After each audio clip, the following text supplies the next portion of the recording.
ಕಳೆದ ವರ್ಷ ಅಂದ್ರೆ 2025ರಲ್ಲಿ one of the best theatrical experience ಕೊಟ್ಟಿದ್ದು ದುರಂದರ್.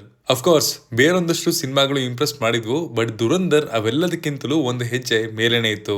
ಅಷ್ಟೇ ಅಲ್ಲದೆ ಸಾಕಷ್ಟು ರೆಕಾರ್ಡ್ಸ್ ಗಳನ್ನ ಮುರಿದು ಹಾಕೋದ್ರಲ್ಲೇ ಎಷ್ಟೋ ರೆಕಾರ್ಡ್ಸ್ ಗಳನ್ನ ಕ್ರಿಯೇಟ್ ಕೂಡ ಮಾಡಿತು. ಅಂಡ್ ಒಟ್ಟಾರೆಯಾಗಿ 1350 ಕೋಟಿ ಗಳಿಸೋ ಮೂಲಕ ಹೈಯೆಸ್ಟ್ ಗ್ರಾಸಿಂಗ್ ಹಿಂದಿ ಫಿಲಂ ಅನ್ನುವಂತಹ ರೆಕಾರ್ಡ್ ಅನ್ನ ಕೂಡ ತನ್ನ ಪಾಲಾಗಿಸ್ಕೊಂಡಿತ್ತು. ಸೊ ಇದರ ಸೀಕ್ವೆಲ್ ಬರ್ತಾ ಇದೆ ಅಂದಾಗ ಸಿಕ್ಕಾಪಟ್ಟೆ ಎಕ್ಸೈಟೆಡ್ ಆಗಿದೆ. ಅಂಡ್ ಪ್ರೀಮಿಯರ್ ಶೋಸ್ ನ ನೋಡಿದ ನಮ್ಗೆ ಏನ್ ಅನಿಸ್ತು, ಆದಿತ್ಯ ದಾರ್ ಅವರು ಡೈರೆಕ್ಟ್ ಮಾಡಿರುವಂತಹ ಈ ಸಿನಿಮಾದಲ್ಲಿ ಏನೆಲ್ಲ ಇಷ್ಟ ಆಯ್ತು ಅಂಡ್ ಏನೆಲ್ಲ ಕಷ್ಟ ಆಯ್ತು ಎಲ್ಲವನ್ನ ಈ ರಿವ್ಯೂ ನಲ್ಲಿ ಹೇಳ್ತೀನಿ, ಬನ್ನಿ ನೋಡ್ಕೊಂಬರೋಣ. ಹಾಯ್ ಎಲ್ರಿಗೂ ನಮಸ್ಕಾರ ಅಂಡ್ ವೆಲ್ಕಮ್ ಟು ಖಡಕ್ ಸಿನಿಮಾ. ನೀವೇನಾದ್ರೂ ನಮ್ಮ ಚಾನಲ್ಗೆ ಹೊಸಬ್ರಾಗಿದ್ರೆ ಅಥವಾ ನಾವು ಮಾಡುವಂತಹ ರಿವ್ಯೂಗಳು ನಿಮ್ಗೆ ಇಷ್ಟ ಆಗೋದಾದ್ರೆ ಮಾತ್ರ ನಮ್ಮ ಚಾನಲ್ ಅನ್ನ ಸಬ್ಸ್ಕ್ರೈಬ್ ಮಾಡ್ಕೊಳ್ಳಿ. ದುರಂದರ್ ಪಾರ್ಟ್ 1 ಎಲ್ಲಿ ಎಂಡ್ ಆಗಿತ್ತೋ ಅದೇ ಪಾಯಿಂಟ್ ಇಂದಾನೆ ಕತೆ ಮುಂದುವರಿಯುತ್ತೆ. ರೆಹಮಾನ್ ದಕಾಯಿತ್ ನ ಸಾವಿನ ನಂತರ ಲಿಯಾರಿನಲ್ಲಿ ಏನೆಲ್ಲ ಆಯ್ತು, ಹಂಸಾ ಇಟ್ಕೊಂಡಿದ್ದ ಟಾರ್ಗೆಟ್ಸ್ ಎಲ್ಲ ಪೂರ್ಣ ಆಯ್ತಾ ಇಲ್ವಾ ಅನ್ನೋದರ ಮೇಲೆನೆ ಇಲ್ಲಿನ ಕತೆ ಸುತ್ತದೆ. ಅಂಡ್ ಹಂಸಾ ಅಂದ್ರೆ ಜಸ್ಕ್ರೀತ್ ಸಿಂಗ್ ರಂಗಿಯ ಬ್ಯಾಕ್ ಸ್ಟೋರಿಯನ್ನ ಕೂಡ ಈ ಸಿನಿಮಾ ಕವರ್ ಮಾಡುತ್ತೆ. ಸಿನಿಮಾದ ಬಿಗ್ಗೆಸ್ಟ್ ಪಾಸಿಟಿವ್ ಅಂದ್ರೆ ಅದು ಇಲ್ಲಿನ ಎಂಗೇಜ್ಮೆಂಟ್. ಸಿನಿಮಾಗ್ ಹೋಗಿ ಮುಗಿಸಿ ಬರೋ ಅಷ್ಟರಲ್ಲಿ ಮಿನಿಮಮ್ 5 ಗಂಟೆ ಖರ್ಚಾಗೇ ಆಗುತ್ತೆ. ಸಿನಿಮಾದ ಲೆಂತೆ ಬರೋಬರಿ 4 ಗಂಟೆ ಇದೆ. ಹೀಗಿರುವಾಗ ಆಡಿಯನ್ಸ್ ನ ಅಟೆನ್ಷನ್ ನ ಗ್ರಾಬ್ ಮಾಡಿ ಕೂರಿಸ್ಕೊಳ್ಳೋದು ಸ್ವಲ್ಪ ಚಾಲೆಂಜಿಂಗ್. ಕಾನ್ಸ್ಟೆಂಟ್ಲಿ ಕಥೆಯಲ್ಲಿ ಏನೋ ಒಂದು ಮೂವ್ಮೆಂಟ್ ಆಗ್ತಾನೆ ಇರಬೇಕು. ಒಟ್ಟಾರೆ ಹೇಳೋದಾದ್ರೆ ಸಖತ್ ಕಷ್ಟಕರವಾದ ಕೆಲಸ ಇದು. ಬಟ್ ಇಲ್ಲಿ ಇದರ ಲೆಂತ್ ಎಲ್ಲೂ ಸಮಸ್ಯೆನ ಉಂಟು ಮಾಡ್ಲೇ ಇಲ್ಲ. ಪಾರ್ಟ್ 1 ತರನೇ ಇಲ್ಲಿಯೂ ಕಥೆಯನ್ನ ಚಾಪ್ಟರ್ ವೈಸ್ ಪ್ರೆಸೆಂಟ್ ಮಾಡಿದರೆ, so it keeps you hooked ಅಂತ ಹೇಳ್ತೀನಿ. ಇನ್ನು the main man Ranveer Singh ಅವರ ಪರ್ಫಾರ್ಮೆನ್ಸ್ ಪ್ರೆಸೆನ್ಸ್ ಡಾಮಿನೆಂಟ್ ಆಗಿತ್ತು. ಹಿಂದಿನ ಪಾರ್ಟ್ ಅಂತೆ ಅವರ ಪರ್ಫಾರ್ಮೆನ್ಸ್ ಶಾರ್ಪ್ ಆಗಿದೆ. ಇನ್ಫ್ಯಾಕ್ಟ್ ಈ ಹಂಸಾ ಅನ್ನೋ ಪಾತ್ರಕ್ಕೆ ಒಂದು ಕಂಪ್ಲೀಟ್ ಆರ್ಕ್ ಪೂರ್ಣಗೊಳ್ಳುತ್ತೆ.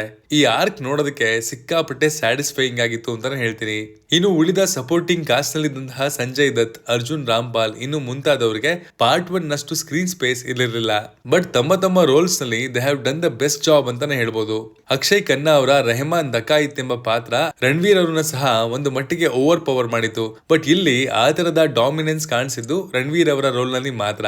ಸಿನಿಮಾದ ಸ್ಕ್ರೀನ್ ಪ್ಲೇ ಹೇಗೆ ಒಂದು ಲಾಂಗ್ ಸ್ಟೋರಿನ ಎಂಗೇಜಿಂಗ್ ಮತ್ತು ಎಫೆಕ್ಟಿವ್ ಆಗಿ ಪ್ರೆಸೆಂಟ್ ಮಾಡಬಹುದು ಅನ್ನೋದಕ್ಕೆ ಒಂದು ಬೆಂಚ್ ಮಾರ್ಕ್ ಸೆಟ್ ಮಾಡಿದೆ.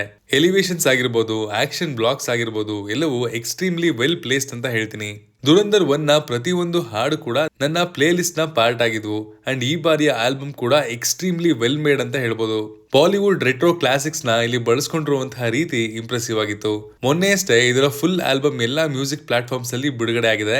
ಅಂಡ್ ಲಿಟ್ರಲಿ ಪ್ರತಿ ಒಂದು ಟ್ರ್ಯಾಕ್ ಕೂಡ ಒಂದು ಚಿನ್ನದ ತರ ಇದೆ ಅಂತಾನೆ ಹೇಳ್ಬೋದು.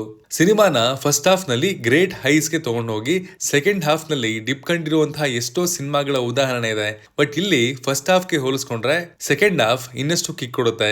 ವಿಜಲ್ಲು ಕ್ಲಾಪ್ಸ್ ಹೊಡೆಯುವಂತಹ ಸನ್ನಿವೇಶಗಳು ರಿಪೀಟೆಡ್ಲಿ ಬರ್ತಾನೆ ಇರ್ತವೆ. ಅಂಡ್ ಇಷ್ಟೊಂದು ಹೈಸ್ ನ ನಡುವೆ ಸಣ್ಣ ಪುಟ್ಟ ಫ್ಲಾಸ್ ಇದ್ರೂ ಕೂಡ ಅದು ಇಗ್ನೋರ್ ಆಗಿ ಹೋಗ್ತಾ ಇತ್ತು ಅಂತ ಅನಿಸ್ತು. ಕ್ಲೈಮ್ಯಾಕ್ಸ್ ನಲ್ಲಿ ಸೀಟ್ ನಿಂದ ಜಂಪ್ ಮಾಡಿ ಕ್ಲಾಪ್ ಮಾಡ್ಲಾಗ್ತಾ ಇತ್ತು.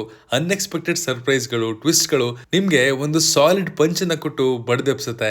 ಸಿನಿಮಾದ ಬಳಿ ಹೆಚ್ಚು ಸಮಯ ಇದ್ದಿದ್ರಿಂದ ಅವರಿಗೆ ಎಲ್ಲವನ್ನ ನೀಟಾಗಿ ಎಸ್ಟಾಬ್ಲಿಷ್ ಮಾಡೋದಕ್ಕೆ ಸಮಯ ಆಯ್ತು.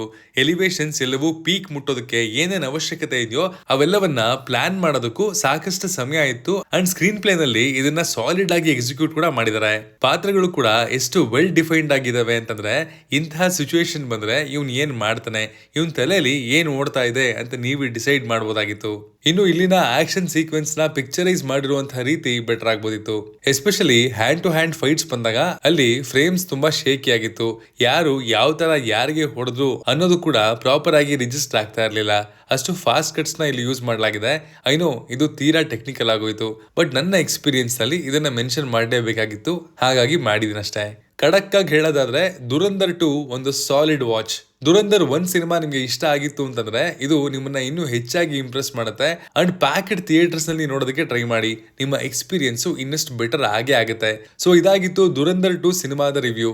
ನೀವು ಈ ಸಿನಿಮಾವನ್ನ ಆಲ್ರೆಡಿ ನೋಡಿದ್ರೆ ನಿಮ್ಗೆ ಏನ್ ಅನಿಸ್ತು ಅನ್ನೋದನ್ನ ಕಮೆಂಟ್ ಮಾಡಿ ತಿಳಿಸಿ. Love you all. Signing off, Manu.